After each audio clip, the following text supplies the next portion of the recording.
प्रिय शिष्य कोच मांस खाइले खाइले कला तेतया जुगरे मध्य पान कला वीर पराद सानल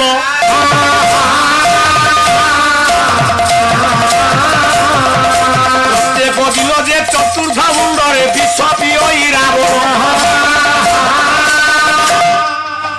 कपिला अरे रावणर केतेटा मुंड गोटे मुंड चुप चुप कोन चुप 10टा केतेटा 10टा मुंड रावणर सार गोटे प्रश्न एटी मु पचारि पारे कि कौन पचारियो जदि आपण कहले रावणर 10टा मुंड आज्ञा टिके आपण मो कथा को ध्यान देतु तो कथा कहीं ध्यान करी तू गोटे पालियाटा कोन मु गोटे पालियाटा आपण गायक मु पालियाटा ये टा भीतर कौन अच्छी आप देखो आपन मु एटा पचारि आपण खाली मो कथा को ध्यान दे सुनतु ये टार केते पराक्रम टा कहले तो आपण आज्ञा गला 10टा मुंड जदि आज्ञा 10 मुंड एपट को 5 एपट को 4 सेंटर मुंड गोटे मिसेल हम 10 जदि 10टा मुंड रावणर हेला ता लंकार निहाती ठंडा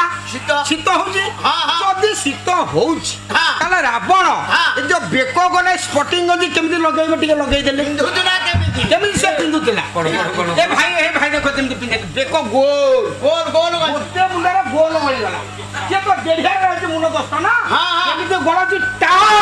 हमें पालिया टा अरे मूर्ख सेते बेले कोन गंजी थेला जे मोबरे ते चढुचु थिला लगा हवा थिला केमिति लगाइबो एते प्लान तयारी करंदु नै से जुगरे से गंजी थिला रावण केमिति लगाउ थिला ए कथा आपण परिष्कार प्रमाण देबो आमे पानी आटा टीगी ए कपिला अरे पुराण ऊपर सिना मु मास्टर हां ए भीतर मोर ज्ञान नहीं ए पाठ मु जेते पुराण रामायण पढी हां ए पुराण आपण पाई नथिबे ए पुराण हमें केते जना पाइछु ये होजी बिलफाइल पुराण कोन बिलफाइल पुराण बिलफाइल ता माने ए पुराण आपण खोजिले पाइबे नाही ना लागिबार अछि ना से लगेछि रावण केमिति लगेछि कहिलु सुन तू केमिति से लगेबो आ आज्ञा मुंडो करे चांस नै रावणर से केमिति लगेबो याटे लक्ष्य करन दे ये होजी गंजीर गोलडा हां रावण कोन करिवो ना मुंडा पटे दाउ सारे चांस नै से गोड़ पटे गलेइबो हां ता स्त्री बंद धरि थिबा रास्ता आते देखिबो हां बोजा आस्ते आस्ते टेकिबो चुकिन बस रावण 10टा मुंडरे 10टा काम करे कोन करे जानिछु कोन